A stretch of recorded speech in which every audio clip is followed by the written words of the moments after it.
Hello everyone, welcome to Avanti classes. My name is Manjeet Bhardwaj. आज हम कल होने वाले टेस्ट की कुछ प्रिपरेशंस करने वाले हैं, तो एनसीईआरटी के क्वेश्चंस करेंगे जो हमारे कुछ रह गए थे, है ना। क्या पूछ रहे हो सतीश बेटा? G5 के टीचर कौन है? G5 के टीचर आई डोंट नो भाई, किसी को पता है G5 के टीचर कौन है? राज सर होने चाहिए। अगर आप G5 से हो तो राज सर पढ़ाते हैं। मैं हूं, हाँ 5 और 6 में, ठीक है। मैं करवा रहा हूं भाई 5 और 6 का। क्या पूछना था सतीश बेटा? ओके ठीक है, ओके। तो चलिए भाई क्वेश्चन स्टार्ट करते हैं बेटा। आप लोगों को कोई भी क्वेश्चन पूछना आप मेरे को बोल सकते हो, बीच में टोक सकते हो, बोल के बता सकते हो। चैट हो सकता है कि मैं कुछ देर बाद चेक करूं, ठीक है। हाँ बेटा, एक्चुअल में ना 1 2 3 4 5 6 सारे बैचेस मेरे पास आते हैं। +1 के भी हैं, +2 के भी हैं, तो फिर कंफ्यूजन हो जाता है कि 1 और 2 +2 वाला था या 1 वाला है, ठीक है। इसमें कंफ्यूजन रहता है, नो वरी, ठीक है। तो इसमें देखिए तो आंसर लिख रखे हैं।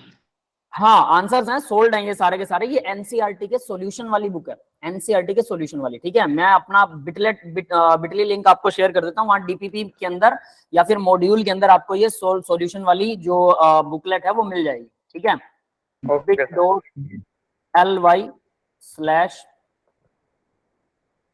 इसमें क्या है कि देखो, मैंने अपना बिटली लिंक शेयर किया, जिसके पास नहीं है वो कॉपी पेस्ट कर सकता है, ठीक है। और इसके अंदर आपको डीपीपी या फिर मॉड्यूल के अंदर, डीपीपी और मॉड्यूल को क्लिक जैसे ही करेंगे उसके अंदर आपको ये बुक मिलेगी विद सॉल्यूशन है। सारे के सारे एनसीईआरटी वाले क्वेश्चंस हैं, एनसीईआरटी की exercise, most important part of your course कह सकते हैं। इस एक्सरसाइज को पूरा फिंगर टिप्स पे करने के बाद आप कोई भी मेंस और एडवांस का अगर आपके पास सॉल्यूशन हो उस क्वेश्चन का, तो आपको समझने में देर नहीं लगने वाली।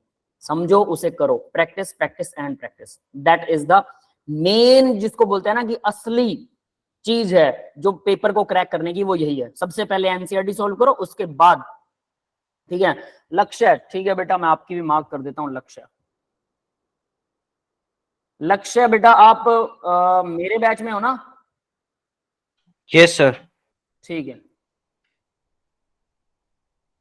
ठीक है, आगे बढ़ते हैं। अब देखिए भाई, तो यहां से एनसीईआरटी के कुछ क्वेश्चन सॉल्व करेंगे, डेफिनेटली इनके सॉल्यूशंस आपके सामने। कोई प्रॉब्लम आए तो आप यहां से वापस देख सकते हो, ठीक है। रोहित कुमार G5, ठीक है बेटा, रोहित की भी लिख देता हूं सर मैं, लास्ट में अपना करवा लेना ना। ठीक है। आगे बढ़ते हैं। आप देखो, what is the lowest value of n that allow g orbital to exist. ये मैंने करवा दिया था, n वाला लोएस्ट वैल्यू n की क्या होगी जो g एग्जिस्ट करता है। कोई मेरे को बताएगा कैसे? सामने सॉल्यूशन है, बट मैंने आपको सॉल्यूशन करवाया था, किस हिसाब से करवाया था बताइए जरा, याद है किसी को? Anyone else? किसी को याद नहीं है क्या?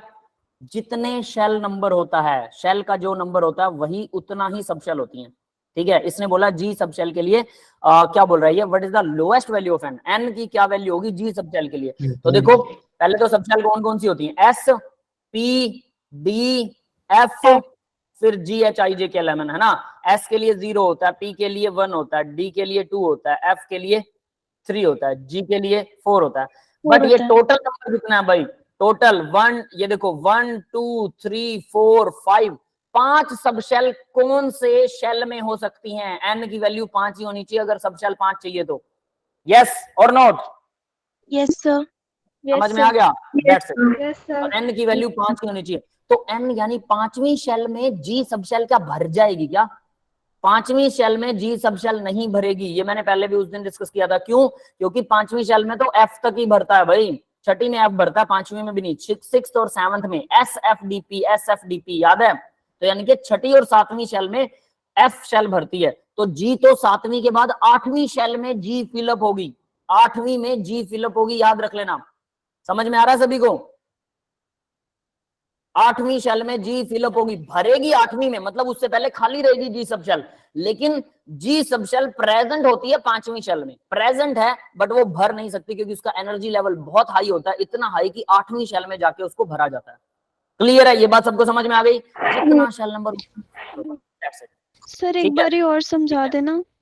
ठीक है, चलो दोबारा बताता हूं। देखो, जो शेल नंबर होता है, मान लीजिए शेल का नंबर है 6, तो उसके अंदर 6 ही सब शेल होंगे, यानी कि S P D F G H, 6 sub shell होने वाली हैं क्योंकि शेल का नंबर 6 है। इसका फॉर्मूला क्या होता है सब शेल का? सब शेल का फॉर्मूला निकालने का क्या होता है पता है? n 0 से n-1, 0 to n-1, ये होता है सब शेल को फाइंड करने का तरीका। तो 0 से स्टार्ट करेंगे तो 0 होता है s का p 1 2 3 4 5, शेल का नंबर 6 था तो पांचवी सब शेल पांचवी आई, लेकिन ये पांचवी नहीं है एक्चुअल में, ध्यान दो, तो ये छठी ही है। क्यों? क्योंकि 0 को भी तो 1 काउंट करेंगे ना, ये भी तो एक सब शेल है। तो इस हिसाब से टोटल शेल जो शेल नंबर होता है उतनी ही सब शेल होती हैं। अब उसने बोला कि जी सब शेल कौन सी शेल में प्रेजेंट होगी, तो जी सब शेल कौन से नंबर पर आती है? देखो यहाँ 4 आ रहा है, जी का नंबर 4 होता है, लेकिन ये पांचवी सब शेल है, तो पांचवी सब शेल यानी कि n शेल कम से कम पांचवी होनी चाहिए, तभी वो पांचवी शेल एग्जिस्ट करेगी। Got that? ठीक है, अब Yes, आगे बढ़ते हैं। ठीक है, अब आगे बढ़ते हैं, नेक्स्ट क्वेश्चन देखते हैं भाई। ठीक है, 24th पहले हो चुका था हमारा, नो वरी। अब आगे बढ़ो, देखो नेक्स्ट क्वेश्चन है, an electron is in one of the 3D orbitals, 3D orbitals में से किसी एक में है वो, give the possible value of n l m l for this electron. n की वैल्यू, m की वैल्यू और l की वैल्यू मतलब बतानी है। तो n की वैल्यू तो देखो 3D में कोई इलेक्ट्रॉन है तो n की वैल्यू जो बाहर लिखी होती है n होता है ना? Yes, sir. तो थर्ड और d ये सबशेल है, तो सबशेल क्या होती है? l होती है। l सबशेल कौन सी बता रही उसने? ये जो d है ये l होता है, l मतलब सबशेल, याद रख लेना, ये सबशेल है, ये शेल है, तो शेल मतलब n, सबशेल मतलब l। अब l की वैल्यू उसने d दे रखी है, d की वैल्यू क्या होती है? Actual Sir, value two. f e d f है ना? तो ये 0 से स्टार्ट होता है, 0 1 2 3 इस तरह से चलती है ये, तो यानी d की वैल्यू कितनी है? 2 है। 2. ठीक है, बात आती है ml की वैल्यू। m क्या होता है भाई? -2 से, जो d की वैल्यू होती है ना, मतलब जो भी सब l की वैल्यू है, -l से +l इंक्लूडिंग 0, तो यानी m की वैल्यू कितनी होनी चाहिए? -2 -1 0 +1 +2। समझ में आया? तो ये 5 ऑर्बिटल्स हैं। m मतलब ऑर्बिटल, याद रख लेना, m का मतलब ऑर्बिटल होता है। समझ में आया बेटा ये? Yes, sir. Yes, sir. तो m को देखिए, अब जरा m की वैल्यू, उसने पूछा कि इन सब की पॉसिबल वैल्यूज बताओ, तो पॉसिबल वैल्यूज क्या हो सकती है? अब ml की वैल्यू तो कुछ भी हो सकती है पांचों में से, एनी1 है ना? n की वैल्यू पक्का 3 है, l की वैल्यू पक्का 2 है, d मतलब 2 है, simple, that's it. Yes, clear है सभी को? Yes, sir. सब कुछ सॉल्व कर चुके हैं? Yes sir. ठीक है, यही प्रैक्टिस मैंने आपको बोला था कि MLD जो भी है इनको बार बार सॉल्व करोगे तो आपको आ जाएगा ये। नेक्स्ट देखो 26। Yes, sir. An atom of an element contain 29 electrons। 29 electron किसके होते हैं भाई? अब मेरे को ये बता दो, एक्सेप्शनल इलेक्ट्रॉनिक कॉन्फ़िगरेशन बताई थी मैंने, दो एलिमेंट बोले थे, बताओ कौन कौन से एलिमेंट बताए थे जिनकी एक्सेप्शनल इलेक्ट्रॉनिक कॉन्फ़िगरेशन होती है? Sir, chromium. और क्रोमियम और मयंक ने बोला शायद कॉपर। तो क्रोमियम का एटॉमिक Copper. नंबर 24, कॉपर का एटॉमिक नंबर 29, उसने बोला 29 इलेक्ट्रॉन है, 35 न्यूट्रॉन है, deduce the number of proton. अगर वो न्यूट्रल है, देखो इस क्वेश्चन में गड़बड़ है, अगर वो न्यूट्रल है तो ही वो बता सकते हैं ना कि प्रोटॉन कितने हैं। अगर वो नेगेटिव चार्ज है, अगर वो पॉजिटिव चार्ज है, तो इलेक्ट्रॉन या तो कम है या ज्यादा है। समझ गए? तो इसको ये लिखना चाहिए था कि ये न्यूट्रल एटम है। ठीक है, an atom of an element contains 29 element electrons, तो मतलब वो कॉपर है, बात ही खत्म। 29 एटॉमिक नंबर, जितना इलेक्ट्रॉन होते हैं न्यूट्रल एटम में जितने नंबर ऑफ इलेक्ट्रॉन होते हैं उतने ही नंबर ऑफ प्रोटॉन होते हैं। तो यहाँ पर न्यूट्रल एटम है, नंबर ऑफ इलेक्ट्रॉन 29 है, तो नंबर ऑफ प्रोटॉन कितने हैं? 29। क्लियर है भाई सबको? और वो कॉपर होने वाला है, और वो कॉपर होने वाला है, ये बात भी सबको समझ में आ गई? कॉपर क्यों होगा ये भी डिफाइंड है ना 29 इलेक्ट्रॉन्स के हिसाब से। वैसे आपको 1 to 20 तक एटॉमिक नंबर्स के साथ एलिमेंट याद हैं क्या? हाइड्रोजन, हीलियम, उसके बाद जो भी आते हैं sodium, something lithium, beryllium, boron, nitrogen, helium, beryllium, boron, carbon, nitrogen, oxygen. हाँ वैसे, ठीक है, वैसे याद कर रहा हूँ, बहुत अच्छी बात है। याद है सर। उसके अलावा जब थर्ड लेसन, अभी हम नेक्स्ट जो लेक्चर होगा मंडे को, अगर आप लोगों का लेक्चर है तो थर्ड लेसन शुरू करेंगे, पीरियोडिक प्रॉपर्टीज। उस लेसन के अंदर मैं आपको पूरी पीरियोडिक टेबल याद करवाने की ट्रिक बताऊंगा, पूरी पीरियोडिक टेबल विद इन कह सकते हो अप्रोक्सीमेट 2 मिनट में आप पूरी पीरियोडिक टेबल लिख लोगे। सिर्फ 2 मिनट में पूरी कंप्लीट पीरियोडिक टेबल लिखवाने की ट्रिक्स बताने वाला हूं। हाँ बेटा 100 तक 118 तक, 118 एलिमेंट तक, ठीक है, सारी 118 एलिमेंट। सर आप अल्फा के टीचर हो। हाँ बेटा 2 मिनट में पूरी पीरियोडिक टेबल लिख सकते हो बेटा, डोंट वरी, ठीक है। पूरी पीरियोडिक टेबल की ट्रिक्स बताई जाएंगी आपको, तो वो थर्ड लेसन में बताऊंगा। लेकिन अभी के लिए ना 29 एटॉमिक नंबर याद कर लो, कोई चक्कर नहीं है। वैसे भी मैंने बोला था कि ये एक्सेप्शनल इलेक्ट्रॉनिक कॉन्फ़िगरेशन, तो एक्सेप्शनल को हम लिख के भी देखेंगे। हमारा क्वेश्चन यहाँ खत्म हो जाता है, लेकिन हम एक्सेप्शनल इलेक्ट्रॉनिक कॉन्फ़िगरेशन लिख के देखेंगे, why it is exceptional. 29 1s2, फिर एक हो गया s, उसके बाद क्या आता है sp, सेकंड s और सेकंड p, उसके बाद क्या आता है 3s 3p, इसके बाद क्या आता है भाई 4s, फिर 3d। 3d में कितने होने चाहिए, 4s में 2, 3d के अंदर कितने मिलेंगे 9, 10। ये है जनरल इलेक्ट्रॉनिक कॉन्फ़िगरेशन, ठीक है, जो हमारे एनर्जी लेवल के हिसाब से ये होनी चाहिए, बट ऐसा नहीं होता। इसकी एक्सेप्शन क्यों है, मतलब एनर्जी लेवल के हिसाब से हमने इसको फिल कर दिया कि पहले एनर्जी लेवल कम है 4s का, फिर 3d का, तो 3d का एनर्जी लेवल हायर है, that is why 3d will be more. जो 3d जो है वो बाद में भरा जाएगा, more energetic, that is why. But actual में इसकी इलेक्ट्रॉनिक कॉन्फ़िगरेशन क्या होती है, बाकी सब कुछ सेम है, ठीक है, बाकी सब कुछ सेम है, सिर्फ फर्क क्या पड़ेगा इन दोनों में, लास्ट के ऑर्बिटल्स में, 4s में 1 और 3d में 10, that is the exceptional electronic configuration of partial field हो गया ना वो। हाँ बताता हूं, ठीक है। अब देखो एक्चुअल ये है, इन दोनों की जगह पर हमने इसको बदल दिया है। अब वजह बताता हूं कि एक्सेप्शनल इलेक्ट्रॉनिक कॉन्फ़िगरेशन क्यों स्टेबल होती है, ध्यान से सुनना। कंप्लीट फील्ड ऑर्बिटल जो पूरा भरा हुआ हो, जिसमें सारों में दो दो, एक ऑर्बिटल में 2 इलेक्ट्रॉन आते हैं, तो अगर कंप्लीट फील्ड हो ऑर्बिटल, जैसे कि इनर्ट गैसेस होती हैं, helium, neon, argon, krypton, xenon, radon, वो गैसेस ज्यादा स्टेबल होती है, वो किसी से रिएक्शन नहीं करती। क्यों, क्योंकि वो पूरे भरे हुए हैं, उन्हें किसी चीज से कोई मतलब नहीं है। सेम एज इट इज, यानी कंप्लीट फील्ड ऑर्बिटल्स जो हैं वो ज्यादा क्या होते हैं, स्टेबल होते हैं। दूसरा, half filled orbital, half complete field, आधे पूरे भरे हुए, आधे पूरे भरे मतलब डी में कितने आते हैं 10, अगर इसमें 5 हो तो 5 इलेक्ट्रॉन वाला डी ऑर्बिटल भी स्टेबल होता है, और 10 पूरे भरे हुए हैं 10 वाला भी स्टेबल होता है। पी में आते हैं 6, तो पी का आधा कितना बनेगा 3, अगर इलेक्ट्रॉन है पी में तो 3 पी वाला भी स्टेबल होता है और 6 पी वाला भी स्टेबल होता है। ये बात समझ में आई सबको? yes, guys, है ना? तो 3 पी वाला और 6 पी वाला दोनों स्टेबल होते हैं। तो एस में आते हैं 2 इलेक्ट्रॉन, तो अगर 1 इलेक्ट्रॉन हो एस में तो वो स्टेबल होता है, और 2 हो तो भी स्टेबल होता है। दैट इज वाई यहां पर अब ध्यान दो, यहां अब आपको लगेगा कि फिर हम इसको देखो, 4s में 2 इलेक्ट्रॉन है तो ये तो बिल्कुल स्टेबल है, नो डाउट ये स्टेबल है, ठीक है। यहां 4s में 1 है, ये भी स्टेबल है, बट कंप्लीट भरा हुआ ज्यादा स्टेबल होता है, ये भी याद रख लेना, यानी 4s2 ज्यादा स्टेबल है। फिर हमने उसमें से 1 इलेक्ट्रॉन निकाल दिया, वाई? क्योंकि 3d में 10 बनाने थे।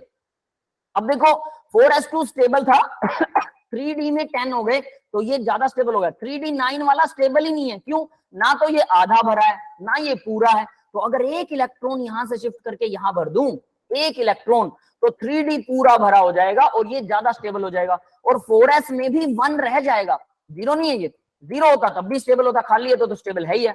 तो 4s में भी 1 रह गया, ये हाफ भरा रह गया और वो पूरा भरा रह गया, तो दोनों के मजे, दोनों के दोनों सेटिस्फाइड हो गए। दैट इज व्हाई ये एक्सेप्शनल इलेक्ट्रॉनिक कॉन्फ़िगरेशन दिखाता है।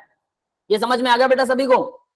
Yes sir. Same as it is chromium, Cr देखिए, क्रोमियम, क्रोमियम का एटॉमिक नंबर 24 होता है, 1s2 2s2 2p6 3s2 3p6 4s2 3d में 4 होने चाहिए, ये है, ये होना चाहिए। लेकिन होता क्या है, अब होता है 4s में 1 रह जाता है, ये हाफ फिल्ड हो जाएगा, 3d में 5 हो जाता है, 3d में 5, ये भी आधा भरा हो गया, आधा फुल फिल्ड है ना, मतलब आधा पूरा भरा हुआ है और ये भी आधा पूरा भरा हुआ है, तो दोनों के दोनों स्टेबल। और अगर हम ऐसे ही रखें तो ये पूरा भरा है, बिल्कुल स्टेबल है, बट ये ना आधा है ना पूरा है, इसलिए ये अनस्टेबल है। तो ये अपने आप को स्टेबल करने के लिए इससे 1 इलेक्ट्रॉन गेन कर लेता है, इसमें 1 रह जाता है और दोनों के दोनों स्टेबल हो जाते हैं। तो more stability will be preferred as compared to less stability. तो स्टेबिलिटी ही लीड करती है भाई किसी चीज को एग्जिस्ट करने के लिए, दैट इज व्हाई यहां पर ये स्टेबल हो जाता है।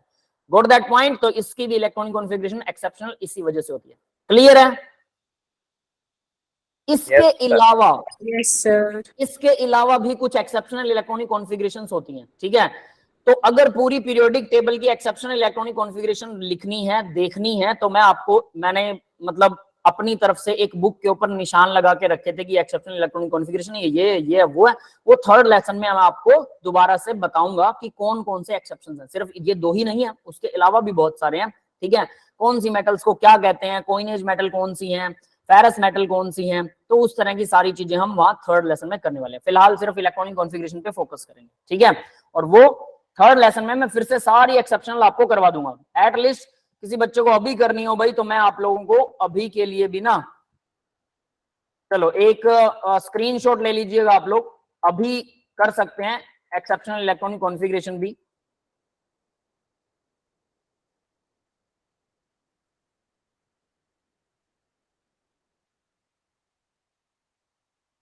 ये देखो भाई, ये पीरियोडिक टेबल आप लोगों को दिखाई दे रही होगी, है ना।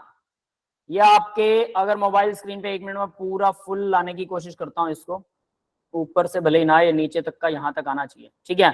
अभी आप इसकी फोटो खींच सकते हैं, स्क्रीनशॉट ले लीजिए इसका और इसको सही तरीके से स्क्रीनशॉट लीजिएगा। ये इलेक्ट्रॉनिक कॉन्फ़िगरेशंस में सारे एक्सेप्शन के ऊपर हैश लगा हुआ है, हैश। और एक दो एलिमेंट ऐसे होते हैं जो डबल एक्सेप्शन है, उन दोनों पे इंपॉर्टेंट लगा है। ऊपर देखिए इंपॉर्टेंट और एक नीचे लेफ्ट में इंपॉर्टेंट लगा हुआ है।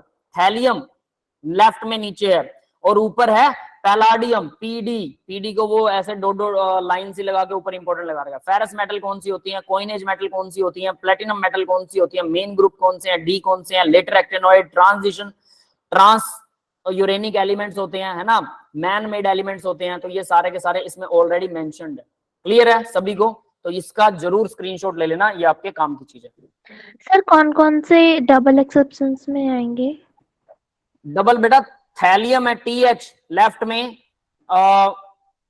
रुको दोबारा से दिखाऊं क्या? Yes sir. आपने स्क्रीनशॉट नहीं लिया उसका? मैंने उसको सर ले लिया स्क्रीनशॉट, ठीक है, फिर कोई दिक्कत नहीं है। तो देखो उसके अंदर वापस आ गया क्या, चलो देखो यहां पर मेंशन कर देता हूं, आपको समझ में आएगा। देखो ये इंपॉर्टेंट लगा हुआ है, रुको मुझे पेन यूज करना होगा। ये इंपॉर्टेंट लगा हुआ है, इंपॉर्टेंट ये है PD पैलाडियम। डबल एक्सेप्शन का मतलब इसमें 2 इलेक्ट्रॉन की गड़बड़ है। जनरली एक इलेक्ट्रॉन लेफ्ट या राइट जाता है ना, ताकि वो एक्स्ट्रा स्टेबल हो जाए। इसमें 2 इलेक्ट्रॉन लेफ्ट या राइट जा रहे हैं, ये एक्स्ट्रा स्टेबिलिटी की वजह। पैलाडियम और इधर देखो ये रहा थोरियम, TH, ठीक है। यहां पर भी मैंने इंपॉर्टेंट मार्क कर रखा है। क्लियर है? ये 2 हैं जो डबल एक्सेप्शन। उसके अलावा क्रोमियम और कॉपर ये रहे। फिर दूसरी लाइन के अंदर देखो डी ब्लॉकी, niobium, molybdenum, ruthenium, rhodium, palladium तो है ही, Ag silver, copper already. Copper वाली पूरी लाइन एक्सेप्शन है। कॉपर के नीचे आता है सिल्वर, सिल्वर के नीचे आता है गोल्ड, वो भी एक्सेप्शन, गोल्ड के नीचे आता है रुंटगेनियम, और ये सारे के सारे एक्सेप्शन।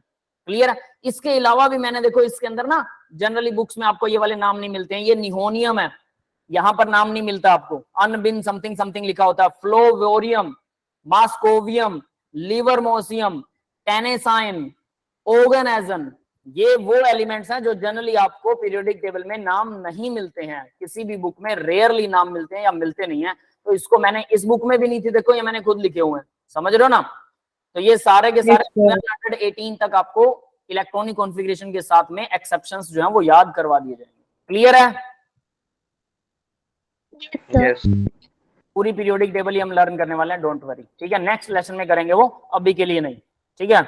आसान सी है वैसे, याद करने में कोई ज्यादा आनी जानी नहीं है, डोंट वरी, सबको याद हो जाती है। सबके पास कोई ना कोई ट्रिक्स होती है, सभी टीचर्स के पास ट्रिक्स हैं सभी, लेकिन कुछ एक एलिमेंट कुछ टीचर छोड़ देते हैं, बस इतना सा।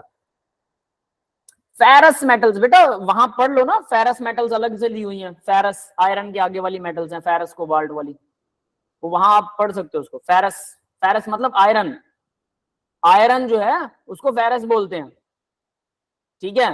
फेरस मेटल है, आयरन के आगे लिखा हुआ है। आप अगर पीरियोडिक टेबल को ओपन करो, आयरन के आगे कोबाल्ट आता है, फिर निकेल आता है, वो फेरस मेटल्स है, ठीक है। और प्लेटिनम मेटल्स 6 हैं, ruthenium, rhodium, palladium, osmium, iridium, platinum, ये 6 प्लेटिनम मेटल हैं। कॉइन एज मेटल कौन सी हैं? कॉइन एज आपको साफ साफ नजर आएगा, कॉपर, सिल्वर, गोल्ड और रोंडगेनियम, है ना। फिर ये इनको सारी ऐसे नाम देने का कोई मतलब है? क्या बेटा? जैसे आपने बोला प्लेटिनम एलिमेंट्स, और अभी आपने 2-3 एलिमेंट्स के ग्रुप के और नाम लिए, तो इनको ऐसे नाम देने का कोई रीजन था या फिर जो मन अच्छा लगा वैसे ही? देखो आयरन जैसी प्रॉपर्टी रखते हैं कोबाल्ट, ठीक है, आयरन कोबाल्ट निकल आयरन जैसी प्रॉपर्टी रखते हैं, तो इसलिए इनको फेरस मेटल्स बोलते हैं। आयरन के साथ मिलते जुलते मेटल, इनसे स्टेनलेस स्टील बनाया जाता है, निकल कोबाल्ट और कार्बन डाला जाता है और क्रोमियम डाला जाता है, ठीक है, जिससे स्टेनलेस स्टील बनता है। स्टील बनता है जिसमें आयरन के अंदर सिर्फ कार्बन डालते हैं, वो लोहा होता है। हम जिस नॉर्मल लोहे की बात करते हैं वो लोहा स्टील वाला लोहा है, ठीक है। और जिस लोहे के अंदर हम कार्बन के साथ साथ, ठीक है, कार्बन थोड़ा बहुत डलता है, लेकिन स्टेनलेस स्टील जिसके बर्तन बनते हैं यूटेंसिल्स, उसमें हम क्रोमियम भी डालते हैं, निकल भी डालते हैं, तो निकल क्रोमियम के एलॉय को और आयरन के एलॉय को हम स्टेनलेस स्टील बोलते हैं। तो ये आयरन से मिलते जुलते जो प्रॉपर्टीज हैं उसके हिसाब से उनको आयरन फेरस मेटल्स बोल दिया। प्लेटिनम से मिलती जुलती हैं वो 6 हैं, प्लेटिनम मेटल हो गई। कॉइनेज, जिनके कॉइन बनाए जाते थे, तांबे के सिक्के आपने सुने हुए हैं, चांदी के सिक्के, सोने के सिक्के, ये सब तो आप लोगों ने डेफिनेटली सुने होंगे, है ना। पहले चला करते थे चांदी और सोने के सिक्के होते थे, 1 रुपया चांदी का होता था। आपको एक इंटरेस्टिंग बात बताता हूँ, धीरू भाई अंबानी का नाम सुना आप सभी ने?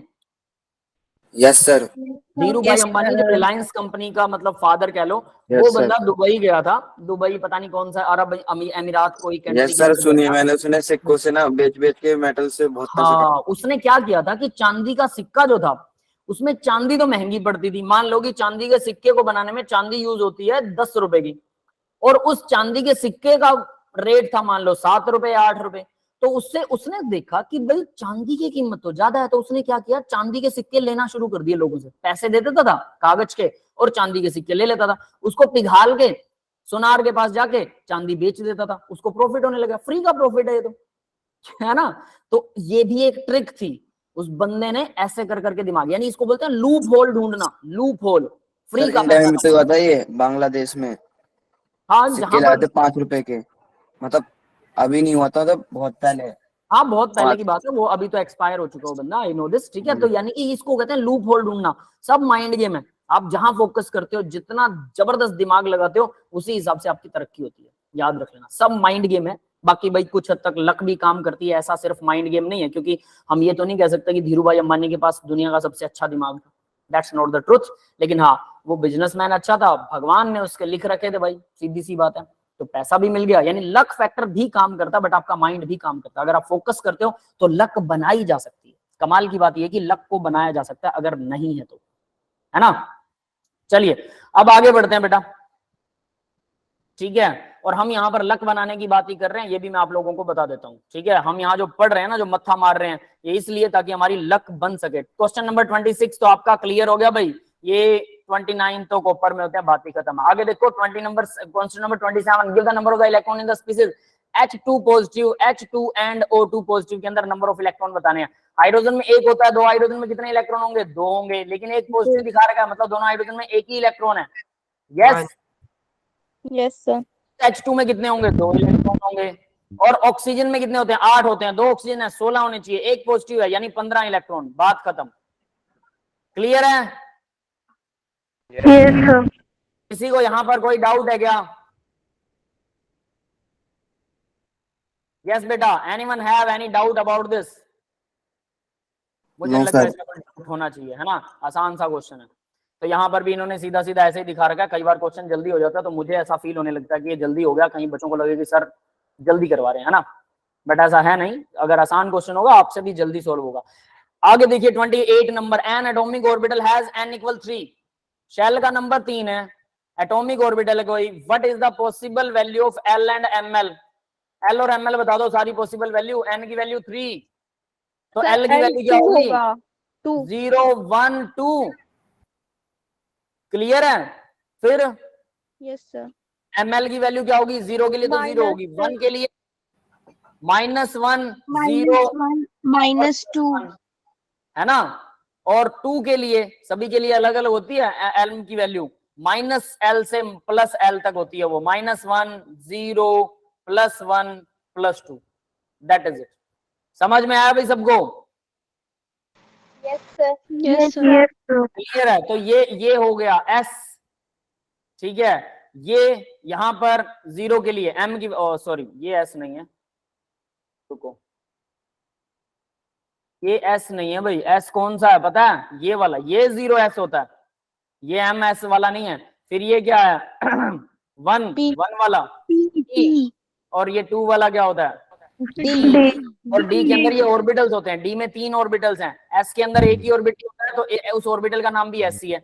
ये -1, ये पी एक्स, पी वाई और पी जेड, ये कुछ इस तरह से ऑर्बिटल्स होते हैं, है ना। फिर डी के अंदर कितने होते हैं? 5 होते हैं, X Y Y Z, Z X, D वाले D X square minus Y square, और डी कौन सा होता है भाई? जेड स्क्वायर, दैट इज, ये सारे ऑर्बिटल्स होते हैं। क्लियर है? सर एक बार डी वाला रिपीट कर दीजिए। डी के अंदर देखो बेटा कौन कौन से ऑर्बिटल्स हैं, D X Y, D Y Z, D Z X, 3 तो ये हो गए, और फिर D X square minus Y square, और फिर D Z square. These are the 5 orbitals of D. D sub shell के 5 ऑर्बिटल ये हैं। क्लियर है बेटा? Yes sir.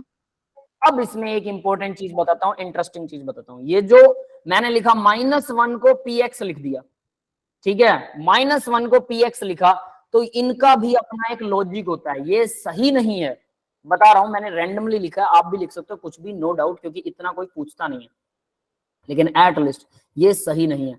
अमन बेटा, आयरन भी होता है स्टेनलेस स्टील के अंदर। आपने निकल क्रोमियम लिखा है, स्टेनलेस स्टील में आयरन भी होता है, डेफिनेटली आयरन होता है, ठीक है।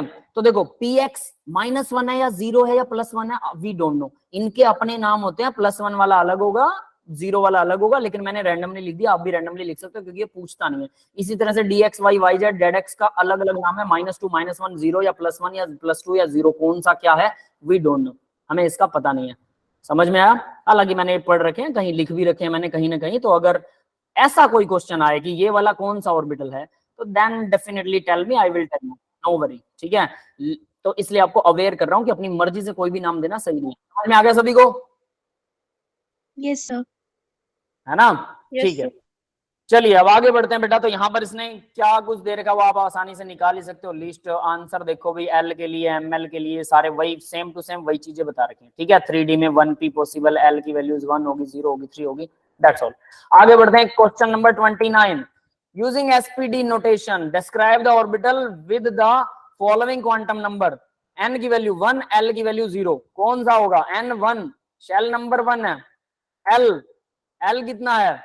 0, 1 में -1 से -1 के अंदर एक ही होगा ना, तो 0 के लिए क्या होता है भाई? ऑर्बिटल s ही होगा, बात ही खत्म, है ना।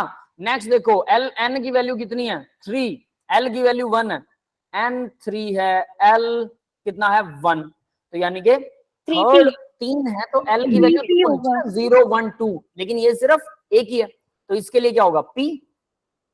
क्लियर है? Yes sir. अभी n की वैल्यू भी तो लगाएंगे। 3p होगा ना, क्योंकि n की वैल्यू भी लगाएंगे। 3p भी होगा ना। हाँ 3p, हाँ बिल्कुल बिल्कुल बिल्कुल, हाँ ठीक है, 3p लिखो, वो तो n की वैल्यू यहाँ लिखी रखी है वैसे, बट हाँ वहां मेंशन करना चाहो थर्ड वाला p होगा, not only p, third p, ठीक है। फिर n की वैल्यू 4 है, और l की वैल्यू कितनी दे रखी है उसने? 2 दे रखी है, तो 2 के लिए क्या होता है? spp हो जाता है, 4d हो गया, 4d हो ठीक है। और n की वैल्यू 4, l की वैल्यू n की वैल्यू यहाँ पर है 4, l की वैल्यू लास्ट में है 3, तो ये क्या होगा? 4f, ठीक है, दैट्स इट। तो यहाँ पर वही चीजें दे रखी हैं, 1s 2s, तो ये 1 2 तो शेल नंबर है, और psd पे वही पूछा था इसने। क्लियर है?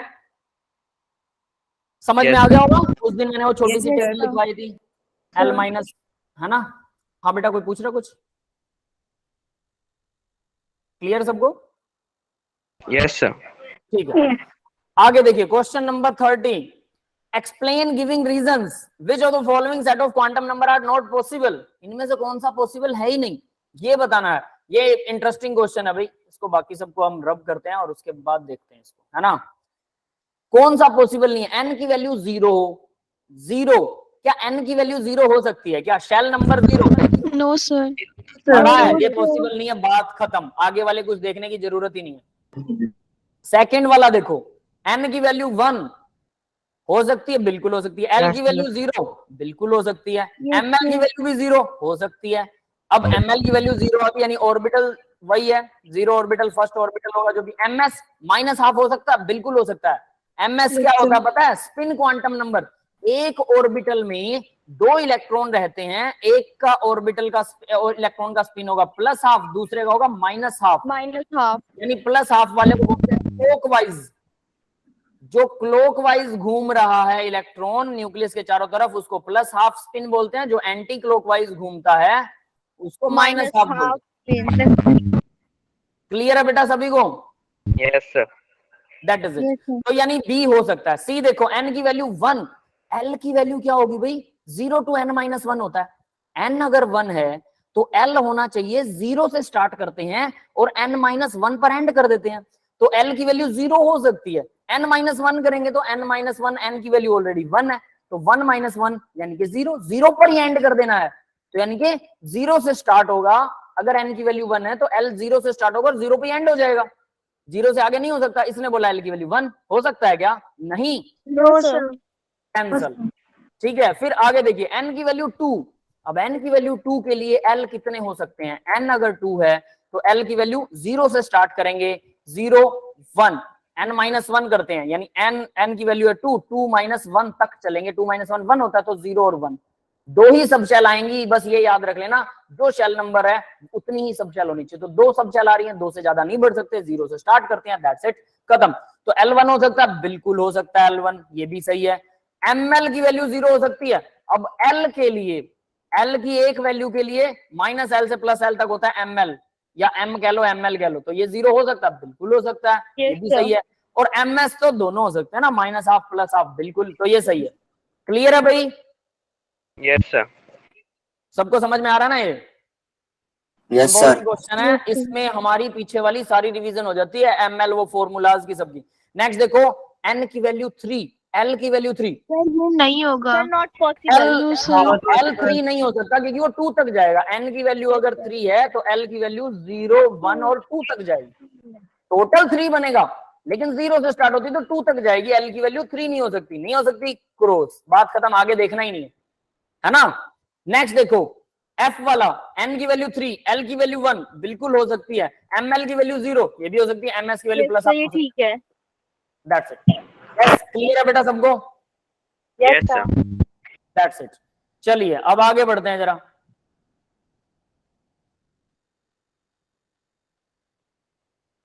सॉल्यूशंस दिखा रहे हैं, कौन सा सही है कौन सा गलत है, तो सॉल्यूशन आप अपने आप चेक कर लेना, वो सही होगा। ठीक है, क्वेश्चन नंबर आता है 31। How many electrons in an atom may have the following quantum number? n की वैल्यू 4 है, ms -हाफ है, तो इसका quantum number, how many electrons in an atom may have the following quantum number, कितने electrons का quantum number ये होगा। ये भी बहुत इंटरेस्टिंग क्वेश्चन है, याद रख लेना। n की वैल्यू है 4, ठीक है। अब इसमें उसने बोला -हाफ वाले कितने होंगे? n की वैल्यू 4 है तो ऑर्बिटल्स निकाल लें हम, इसके सबशेल निकालते हैं, 0 1 2 को मैं ऐसे नहीं लिखता, ठीक है, यहां लिख रहा हूं l की वैल्यू 0 1 2 3, क्लियर है भाई? अब 0 के लिए m की वैल्यू क्या होगी? 0 ही। l की वैल्यू क्या होने वाली है? -1 से -1 0 +1 +1 तक, और इसमें -2 -1 0 +1 +2 है ना। नेक्स्ट वाले में +3 से -3 -2 -1 0 +1 +2 और +3, क्लियर है? ये हो गई l की वैल्यूज। उसने बोला ms हाफ कितनों का होगा। अब हर l की वैल्यू में, इसका मतलब है इसमें 2 इलेक्ट्रॉन आएंगे, ये बात समझ में आ रही है? 2 आएंगे, yes, sir. 2 इलेक्ट्रॉन आएंगे, एक ऑर्बिटल है s है ये, तो s के अंदर 2 इलेक्ट्रॉन्स आते हैं, तो 2 में से एक इलेक्ट्रॉन की स्पिन पक्के तौर पर +हाफ होनी चाहिए कि नहीं, -हाफ होनी चाहिए कि नहीं। तो एक इलेक्ट्रॉन तो इसमें आ गया जिसकी स्पिन -हाफ है, समझ में आया? अब ये देखो, ये 3 ऑर्बिटल है, ये p है ना, p में 3 ऑर्बिटल होते हैं, Yes, sir. तो ये p है, तो p के अंदर 3 ऑर्बिटल है, तीनों ऑर्बिटल्स में एक एक इलेक्ट्रॉन तो -हाफ वाला होगा ना, तो 3 इलेक्ट्रॉन्स आ गए जिनकी स्पिन -हाफ है यहां से, क्लियर है? Yes sir. ये सबको मैटर समझ में आ रहा है ना? हर एक ऑर्बिटल में 2 इलेक्ट्रॉन होते हैं। यहाँ पर ये कौन सा है भाई, ये डी ऑर्बिटल है जिसके अंदर 5 ऑर्बिटल्स होते हैं डी सब शेल में। तो 5 ऑर्बिटल्स हैं तो पांचों में 10 इलेक्ट्रॉन आएंगे, तो उनमें से 5 और इलेक्ट्रॉन्स कम से कम ऐसे हो सकते हैं जिनकी स्पिन -12 होगी पक्के तौर पर। यस, क्लियर है? Yes sir. नेक्स्ट वाला देखो, डी के बाद एफ ऑर्बिटल है ये, जिसमें 7 होते हैं ऑर्बिटल्स। एफ सब शेल में 7 ऑर्बिटल्स हैं, 7 ऑर्बिटल्स में 14 इलेक्ट्रॉन आते हैं, लेकिन उसमें से 7 इलेक्ट्रॉन कम से कम ऐसे होने चाहिए जिनकी स्पिन -12 होनी चाहिए। क्लियर है? Yes sir. काउंट कर लो फिर कितने इलेक्ट्रॉन्स हो गए टोटल। 7 5 12 और 3 सर, 15 और 16 इलेक्ट्रॉन्स हैं जिनकी स्पिन जो है वो -12 होनी चाहिए। Yes, 16 electrons that have -12 spin. ये रहा आंसर। क्लियर है भाई? Yes sir.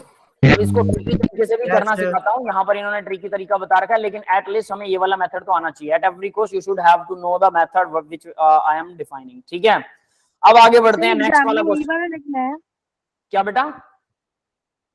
11th के एग्जाम में अगर पूछेंगे तो यही वाला लिखना है। 11th के एग्जाम में पूछेंगे तो आप देखो सोल्व कैसे भी करो, आंसर कैसे भी निकालो, नो डाउट आंसर सही होना चाहिए। क्लियर है? एक ही क्वेश्चन के काफी सारे मेथड्स होते हैं, आंसर कैसे भी निकालिए, नो डाउट। हाँ, मैं ये डीप मेथड क्यों करवा रहा हूं, ताकि आपको इंटरनली नॉलेज रहे। रट्टा मत मारिए कि सीधा फॉर्मूला आता है और याद कर लिया, लेकिन हमें इंटरनली हमने इस प्रोसेस को सीखा है। इस प्रोसेस की कई बार जरूरत पड़ जाती है जब आपसे क्वेश्चन ना सॉल्व हो, फॉर्मूला एप्लीकेबल ना हो या कुछ ऐसा लगे कंफ्यूजन, तो इस मेथड को अपनाएंगे, ये कभी गलत नहीं होगा। ठीक है, बट ये टाइम कंज्यूमिंग है, तो कभी कभी सीधा डायरेक्ट भी निकालना चाहिए। अब आगे देखिए, एन की वैल्यू 3 है और एल की वैल्यू 0। एन की वैल्यू 3 है, एल की वैल्यू 0, तो एल 0 कहां पर होगा भाई? 3 के अंदर एल पहला ही एल 0 होगा, 0 1 2 तक जाएगा, तो पहला ही एल 0 है, तो यानी कि ये एस ऑर्बिटल है और इसके अंदर एस सब शेल है, इसमें ऑर्बिटल कितना होगा, वो भी एमएल की वैल्यू भी 0 हो जाएगी इसमें, तो है ना? तो इसके अंदर इलेक्ट्रॉन्स तो सिर्फ 2 ही इलेक्ट्रॉन आते हैं टोटल, एक ही ऑर्बिटल है। और उसने क्या पूछा भाई, हाउ मैनी इलेक्ट्रॉन्स, तो इसमें 2 इलेक्ट्रॉन आते हैं बस, उसने इलेक्ट्रॉन ही पूछे थे, बात ही खत्म। क्लियर है? इलेक्ट्रॉन, इट हैव 2 इलेक्ट्रॉन्स, ये रहा आंसर। यस बेटा, इसने इलेक्ट्रॉन पूछे हैं यहाँ पे, ऊपर वाले में भी इलेक्ट्रॉन पूछे थे, लेकिन वो हाफ स्पिन वाले कितने होंगे ये पूछ रखा था। यस, क्लियर है सबको? Yes sir. है ना? Yes. अब देखो, यस सर। ओके बेटा, अब इसका सिंपल मेथड देखो। टोटल इलेक्ट्रॉन काउंट करने का ना एक सीधा तरीका होता है, 2n²। अगर आपको शेल पता है, शेल का नंबर है 4, तो सीधा 2n² लगाइए, आपके पास 32 इलेक्ट्रॉन, पूरी 4th शेल में 32 इलेक्ट्रॉन आ सकते हैं। 32 इलेक्ट्रॉन आ सकते हैं तो मतलब 16 ऑर्बिटल्स हैं। 16 ऑर्बिटल्स हैं तो हर ऑर्बिटल में 1 इलेक्ट्रॉन हो सकता है जिसका स्पिन -12 हो सकता है। That's it. n की वैल्यू 4 दे रखी है और -12 स्पिन पूछा है, बीच में कोई वैल्यू नहीं दी, तो बीच वाली सारी वैल्यूज एक्सेप्टेड है इसका मतलब, है ना? तो इसलिए n 4th में टोटल 32 इलेक्ट्रॉन आएंगे 2n² से। 32 इलेक्ट्रॉन के हिसाब से 1 इलेक्ट्रॉन का स्पिन जो होगा -12 होगा डेफिनेटली, तो उस हिसाब से 16 इलेक्ट्रॉन ही आएंगे। क्लियर है? सीधा निकल गया ये क्वेश्चन, समझ में आया भाई? Yes sir. ये सीधा ऐसा निकलेगा, Yes, और sir. पीछे वाला सम तो हम जैसे कर रहे हैं वैसे ही होगा। That's it. नेक्स्ट देखिए बेटा, question number 32। show that the circumference of Bohr orbit of the hydrogen atom in the integral multiple of the de Broglie wavelength associated with the electron revolving in the around the, मैंने ये बोला था कि integral multiple होता है Bohr orbit वाला, याद है? mvr equal nh/2 pi। ये क्या था? Angular momentum. Yes, sir. Angular momentum का फॉर्मूला है ना, Momentum था, sir. mvr angular momentum, m into v क्या होता है? मोमेंटम। r से मल्टीप्लाई करने पर जब वो कोई चीज गोल घूमती है तो उसको एंगुलर मोमेंटम बोलते हैं। सीधी चलेगी तो मोमेंटम, गोल घूम रही है तो एंगुलर मोमेंटम। एंगुलर मोमेंटम का फॉर्मूला mvr nh/2 pi होता है। तो यहां से 2 pi r इक्वल, ये बोला था ना डी ब्रोगली रिलेशन बताया था एंगुलर मोमेंटम से 2 pi r इक्वल, जिसमें मैंने ये डायग्राम बताया था कि जो वेव है वो वेव फेस में होनी चाहिए। वो ऐसा ना हो कि वेव यूं चल रही है और यहां पर ऐसे करके ऐसे क्रॉस कर रही है, क्रॉस ना करे वेव। याद है ये? ऐसा कुछ करवाया था, याद आ रहा है किसी को? Yes sir. तो वेव क्रॉस Yes, नहीं sir. करनी चाहिए, वेव फेस में रहेगी, वही 2 pi r इक्वल nh/mv है। अगर ये फेस में नहीं होगी तो या तो इलेक्ट्रॉन न्यूक्लियस के अंदर घुसना शुरू हो जाएगा या इलेक्ट्रॉन न्यूक्लियस से बाहर निकलना शुरू हो जाएगा। That is why. क्लियर है ना? ठीक है, अब आगे बढ़ते हैं। तो ये भाई सीधा सीधा 2 pi R equal N H by M V होता है। अब 2 पाई आर सर्कमफ्रेंस होता है, तो 2 पाई आर को क्या लिख सकते हैं? यहां देखो, इसने डी ब्रोगली वेवलेंथ क्या थी? Lambda equal h by M v था। तो एच बाई एम वी को हम क्या भर सकते हैं? लैम्डा भर सकते हैं। तो 2 pi R equal N into lambda हो सकता है। 2 pi R N into lambda, that is it. क्योंकि एच बाई एम वी को लैम्डा पुट किया जा सकता है। देखो ये डी ब्रोगली, यहां से समझ में आ गया सभी को? Yes, sir. आगे बढ़ते हैं। Yes. Question number 33। What transition in the hydrogen spectrum would have the same wavelength as the Balmer transition? N equal 4 or N2 N equal 4 to N equal 2। Fourth shell से second shell में जा रहा है, helium positive का spectrum है। कौन सा formula लगेगा? Rydberg formula. न्यू बार इक्वल क्या था? R इंटू 1 बाय एन 1 का स्क्वायर माइनस 1 बाय एन 2 का स्क्वायर मल्टीप्लाई में जेड स्क्वायर। जेड स्क्वायर अगर हाइड्रोजन लाइक पार्टिकल है तो जेड स्क्वायर लगेगा, और जेड जो है एटॉमिक नंबर होता है। तो यहाँ पर हीलियम है जिसके पास एक ही इलेक्ट्रॉन है। एटॉमिक नंबर हीलियम का कितना होता है? प्रोटॉन 2 होते हैं बस। तो यहाँ आपको N1 और N2 की वैल्यू पता है। N1 की वैल्यू कितनी है भाई? 4। N2 की वैल्यू कितनी है? 2। दैट इज इट, सोल्व हो जाएगा सीधा सीधा। नहीं, कुछ और पूछा। What is the transition of hydrogen? हाँ, ये बहुत इंपॉर्टेंट क्वेश्चन है। Yes, transition of hydrogen spectrum would have the same wavelength as the Balmer series for helium spectrum. देखो क्वेश्चन कितना बढ़िया बताया इसने। हाइड्रोजन के लिए ट्रांजिशन की वैल्यू बताइए जो बाल्मर सीरीज में हीलियम के लिए इतनी है, तो हाइड्रोजन के लिए कौन सी ट्रांजिशन होगी? समझ में आया क्वेश्चन क्या है? तो आप यहां से न्यू बार निकाल सकते हैं। सेम न्यू बार की वैल्यू हाइड्रोजन स्पेक्ट्रम के लिए आपको निकालनी है। सेम न्यू बार की वैल्यू, तो न्यू बार निकल जाएगा तो वेवलेंथ निकल जाएगी, और लैम्डा तो निकल ही आएगा। तो न्यू बार अगर हाइड्रोजन के लिए लगाएं तो ये तो हीलियम के लिए, तो देखो हीलियम के लिए तो जो भी वैल्यू आएगी। अब न्यू बार फॉर हाइड्रोजन क्या लगेगा? हाइड्रोजन के लिए 1 बाय एन 1 का स्क्वायर माइनस 1 बाय एन 2 का स्क्वायर। इनटू में 1 आएगा, यहां पर मल्टीप्लाई में 1 आएगा। जेड स्क्वायर की वैल्यू उसकी 1 होती है, यानी कि इसका और इसका डिफरेंस कितना होना चाहिए? यहां जेड की वैल्यू 2 आ रही है, 2 इंटू 2 4।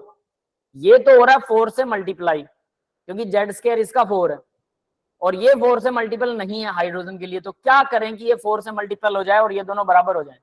समझ में आ रहा है किसी को? क्या किया जा सकता है? कोई आइडिया? क्या चीज से? समझ में आया क्वेश्चन क्या है? एक बार फिर से बता।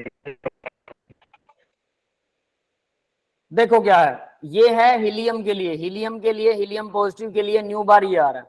हाइड्रोजन के लिए न्यू बार ये आता है। अब हाइड्रोजन के लिए न्यू बार ये है, हीलियम के लिए ये है। फर्क सिर्फ जेड स्क्वायर का है। जेड स्क्वायर की वैल्यू होती है हीलियम के लिए 2, जेड होता है तो 2 का स्क्वायर 4 हो गया। इनके 4 मल्टीपल में आ रहा है। और उसने कहा देखो, transition in the hydrogen spectrum would have the same wavelength as the Balmer transition. Yes sir, आगे। बाल्मर ट्रांजिशन वेवलेंथ है वो सेम वेवलेंथ। इसमें कौन सी वेवलेंथ यूज करें कि इन दोनों की वैल्यू सेम हो जाए? समझ में आ गया? यानी N1 और N2 की वैल्यू क्या चेंज करें कि इन दोनों की वैल्यू सेम हो जाए? That is the question. समझ में आ गया भाई सभी को? यस, क्वेश्चन समझ में आया क्या? आंसर नहीं दिया अभी यस मैंने, सर। डोंट वरी, आंसर बताऊंगा आगे। क्वेश्चन समझ लीजिए। 50% अगर आपको क्वेश्चन समझ में आ जाता है तो definitely you got the 50% answer. Question 50 पूरा समझ में आ जाए तो 50% आंसर आपको समझ में आ जाता है। तो देखिए आगे क्या होने वाला। अब यहां देखिए, ये 1 बाय लैम्डा लिख सकते हैं, उसको कोई दिक्कत वाली बात नहीं है। ये 2 का स्क्वायर वही सेम टू सेम आ गया। N1 की वैल्यू 2 थी, N2 की वैल्यू 4 है। N1 is always less than N2 होता है, ये याद रख लेना, ठीक है? ये पहले भी आया था। तो N1 की वैल्यू 2 है, N2 की वैल्यू 4 है। 4 से 2 में आ रहा है ना वो, तो R इसने निकाल दिया। R इसने फिल नहीं किया, जरूरत भी नहीं है। रेडबर्ग कांस्टेंट वैसे उसकी वैल्यू 109 677 होती है, ठीक है? तो ये हमारे पास सीधा सीधा आ गया ये वाला आंसर।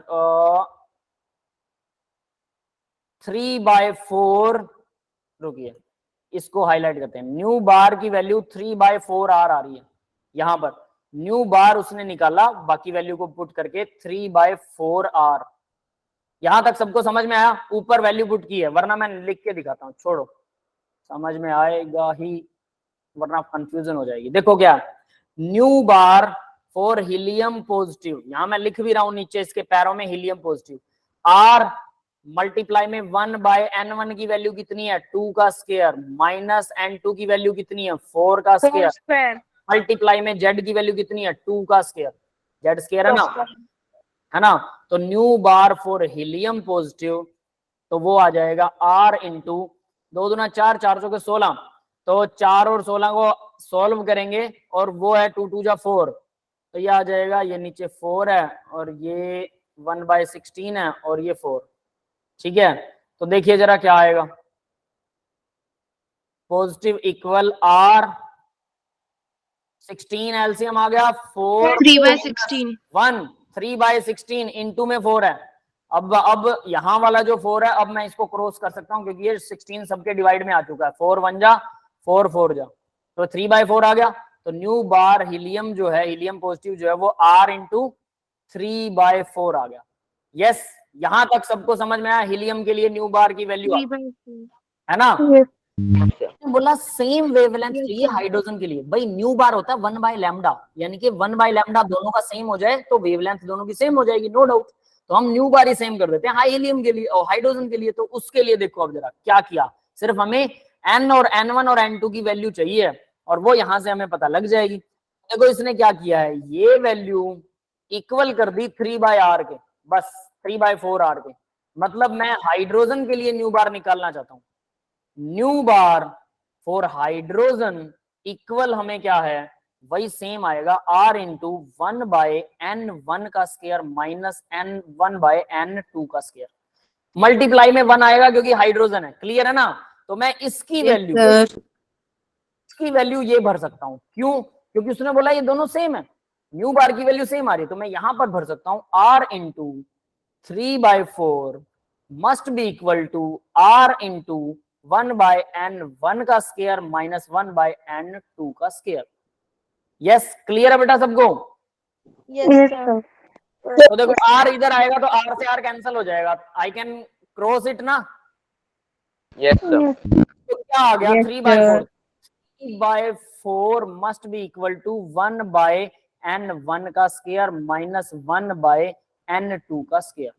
अब n1 और n2 की वैल्यू आपको निकालनी है, कैसे निकालेंगे आप n1 n2 की value, hit and trial method, पता है सबको, तुक्का मारो मेथड का अच्छा सा नाम रख रखा है लोगों ने, हिट एंड ट्रायल मेथड, ठीक है।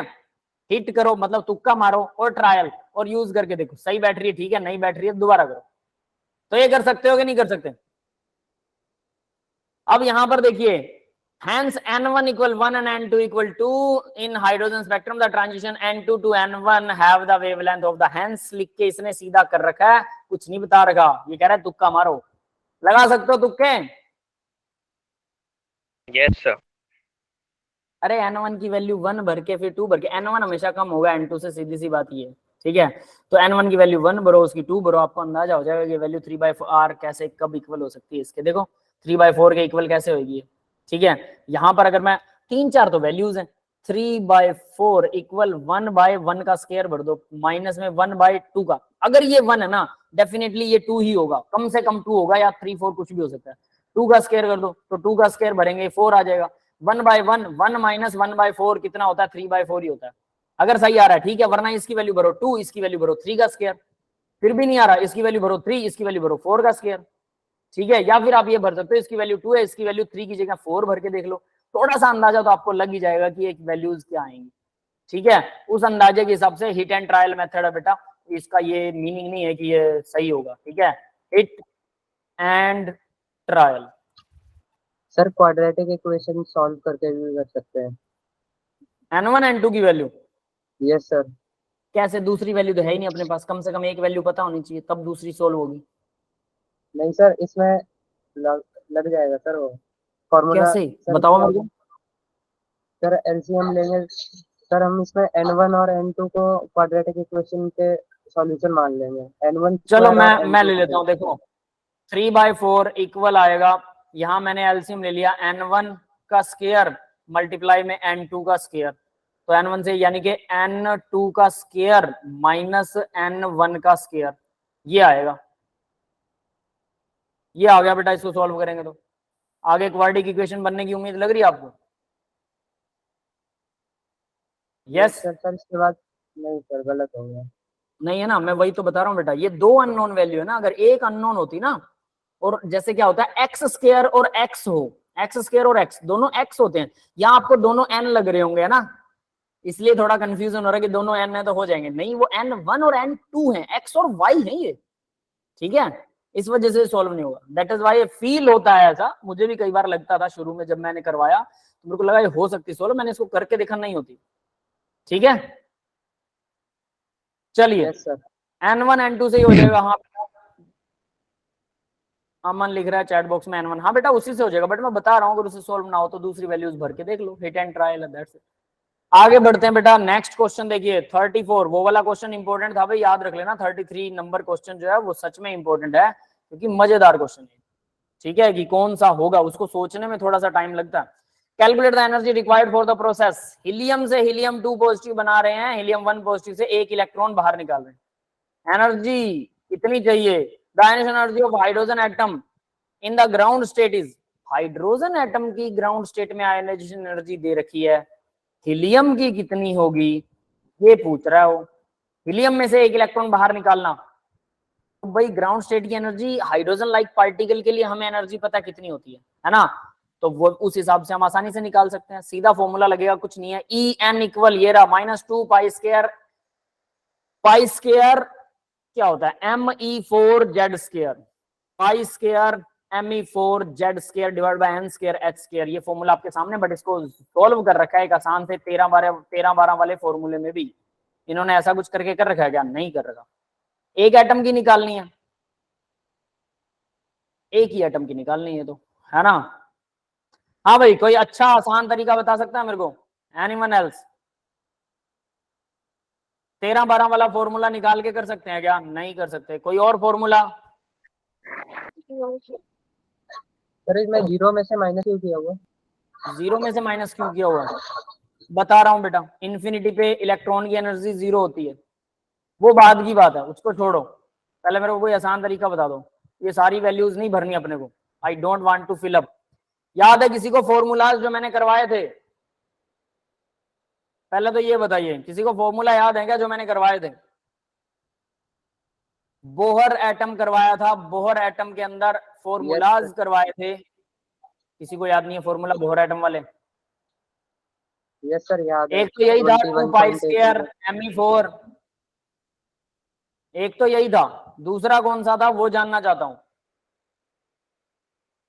चलो बता रहा हूं, 21.8 into 10 की पावर -19।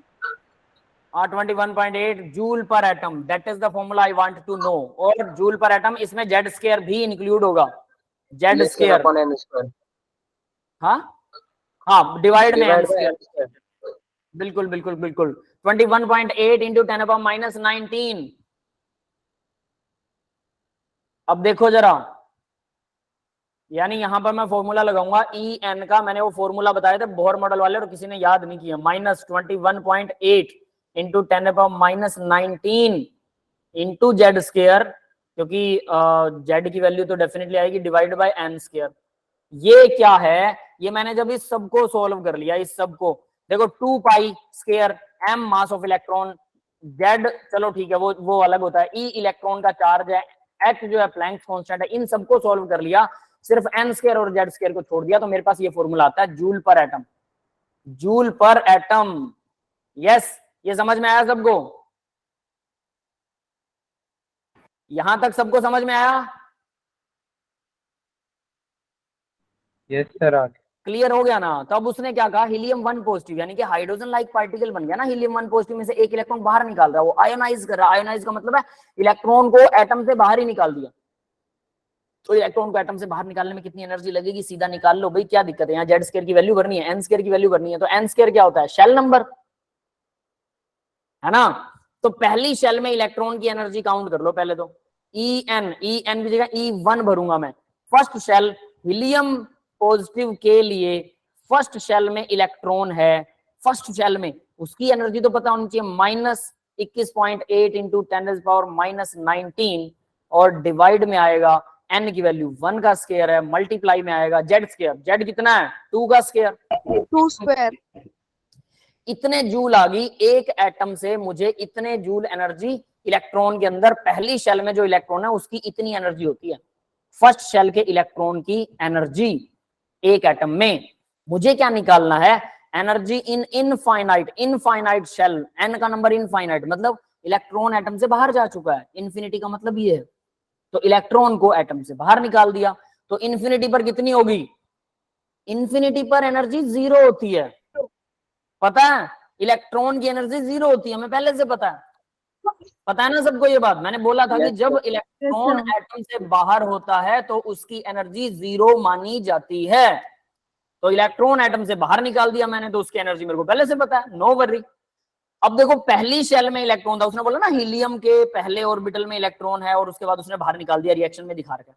तो जो पहली शेल में इलेक्ट्रॉन था इतनी एनर्जी थी, जब बाहर निकल गया तो 0 हो गई। दोनों का डिफरेंस निकाल दो, 0 माइनस माइनस का 21.8 into 10⁻⁻19 divide by 1 square multiply में 2 स्क्वायर, यानी कि सीधा सीधा आयनाइजेशन एनर्जी हीलियम की, यानी कि ई इंफिनिटी में से माइनस करेंगे E1 की energy, that will become plus का, माइनस माइनस प्लस हो जाएगा, कुछ नहीं करना, ये माइनस में एनर्जी है ना, 0 हो गई यहाँ आगे, तो 0 में से इसको माइनस करोगे, माइनस वाले को प्लस की बन जाएगी, सीधी सी बात है, साइन बदल दो, कुछ नहीं करना, जस्ट साइन बदलना है, और मल्टीप्लाई में 4 हो जाएगा, जूल पर एटम। यस बेटा, समझ में आया सभी को? Yes sir. Yes sir. Simple. Electron की एनर्जी जिस भी शेल में वो बैठा है वो माइनस में होती है जब एटम में बैठा होता है, अगर उसी शेल से उसको बाहर निकालना है तो उतनी ही एनर्जी हमें देनी पड़ेगी, प्लस की एनर्जी, उसी एनर्जी को माइनस वाले को प्लस कर दो तो वो माइनस और प्लस जितनी हमने दी जितनी उसकी थी, दोनों का टोटल 0 हो जाएगा, बात खत्म।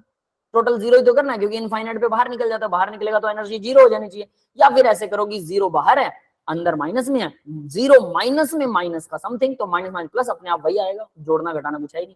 अभी समझ में आ गया कि वो माइनस क्यों 0 में से कर रखा है, ये बात समझ में आई? किसने पूछा था ये? Yes sir.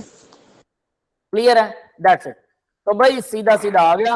अब वो बोला energy required to process of helium atom में इतने पर एटम, ये पर एटम लिख रखा है, ठीक है, जूल पर एटम नहीं लिखा इसने, दैट इज ऑल, कोई बात नहीं, जूल पर एटम ये रहा, यहाँ लिखा हुआ है जूल पर एटम। क्लियर है भाई? नेक्स्ट देखो question number 34, if the diameter of the carbon atom is 0.15 nanometre, carbon atom का डायामीटर दे रखा है, एटम का जिसमें इलेक्ट्रॉन भी होता है, याद रख लेना, सिर्फ न्यूक्लियस का नहीं है। Calculate the number of the carbon atoms which can be placed side by side in a straight line across the length of the scale of length 20 centimetre long. ये तो बहुत घटिया लेवल का क्वेश्चन है, आप लोग आसानी से कर सकते हैं क्या? सोचो, मुझे नहीं लगता कि ये केमिस्ट्री का क्वेश्चन है। बताओ भाई, किसी को समझ में आया? यस सर, इसमें पिकोमीटर से हो जाएगा ना, 52.9 इंटू n स्क्वायर पिकोमीटर। अरे पिकोमीटर में क्यों बदल रहे हो उसको, सीधा नैनो रहने दो, क्या दिक्कत है? देखो डायामीटर दिया है, सोचो, और उसने क्या पूछा कि 20 सेंटीमीटर का स्केल है, 20 सेंटीमीटर मतलब नैनोमीटर को सेंटीमीटर में बदलो, तब है मजा। तो देखो 20 सेंटीमीटर का ये स्केल है, 20 सेंटीमीटर का, ठीक है, मान लो ये 20 सेंटीमीटर का स्केल है, और वो कह रहा है कि एक एटम है कार्बन का जिसका डायमीटर दे दिया यहां से यहां तक, और उसने कहा कि आप सभी एटम्स को एक दूसरे से टच करके रखो। ये लो, मैं एक दूसरे से टच करके सारे एटम्स रख रहा हूं कार्बन के, और वो बोल रहा है 20 सेंटीमीटर की लेंथ में कितने कार्बन एटम आ जाएंगे। ये बात समझ में आई? Yes sir. तो एक कार्बन एटम का जो डायामीटर है, ये डायामीटर यही होता है ना, 2 रेडियस का जोड़ के, तो दूसरा एटम उसके बिल्कुल टच में है, तो दूसरे का भी डायामीटर, सबके डायामीटर जोड़ दो, टोटल 20 सेंटीमीटर होना चाहिए। तो एक डायामीटर, एक कार्बन के डायामीटर को डिवाइड कर दो 20 सेंटीमीटर से, आपके पास में total number of carbon atom आ जाएंगे।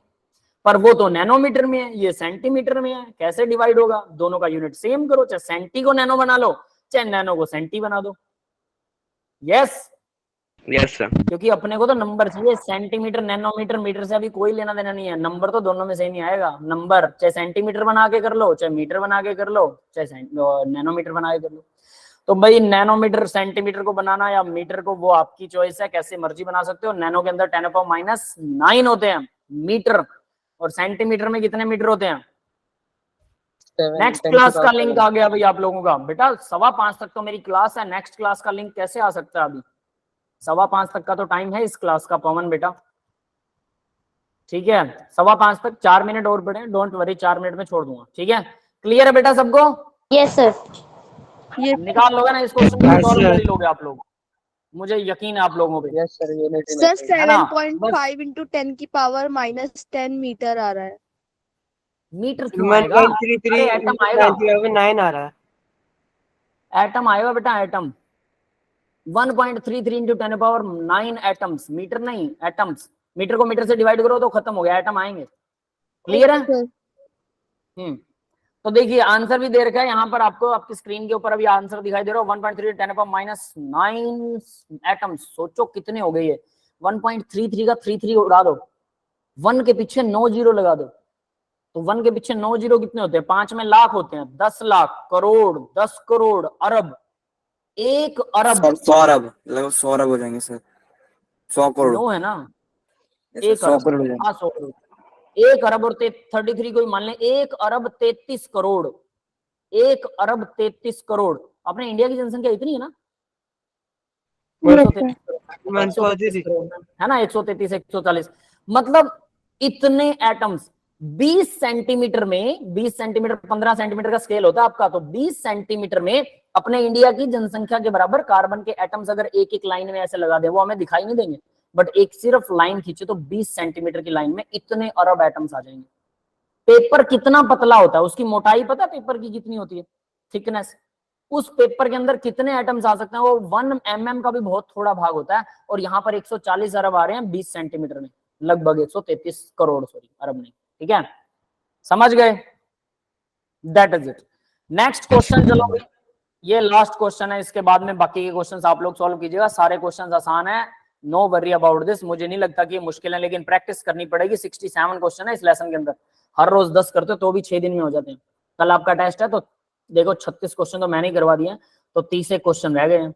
30 क्वेश्चन करना आप लोगों को कोई बड़ी बात नहीं है। 1 घंटे में अगर हम 23rd 24th क्वेश्चन से चले थे, 10-12 क्वेश्चन निकाल सकते हैं 1 घंटे में, तो आराम से आप लोग 3 घंटे लगाइए, सारे कवर हो जाएंगे। ये जो करवाए वो भी कीजिए। 2 into 10 power 8 atoms of the carbon are arrange side by side, वही है भाई, ये साइड बाय साइड में अरेंज किए हैं, 1 atom 2 atom 3 atom 4 atom 5 atom, इतने ऐसे करे। कितने एटम्स अरेंज किए हैं? 2 into 10 power 8 एटम है, इनको अरेंज कर रखा है, ठीक है। Calculate the radius of the carbon atom if the length of the arrangement is 2 point, ये टोटल 2.7, ये टोटल जो है ना ये 2.4 सेंटीमीटर है, ठीक है। अब कितने एटम्स हैं? इतने एटम्स की लेंथ जो है वो, मतलब डायामीटर का टोटल जो है वो इतना है, इतने एटम्स की डायामीटर का टोटल 2.4। एक एटम का डायामीटर कितना होगा? तो देखो इसे ऐसे लगाते हैं, 2 into 10 power 8, 10 power 8 एटम्स का डायामीटर, डायामीटर का ही सम है ना ये टोटल, डायामीटर का सम है 2.4 सेंटीमीटर। एक एटम का डायामीटर कितना होगा भाई?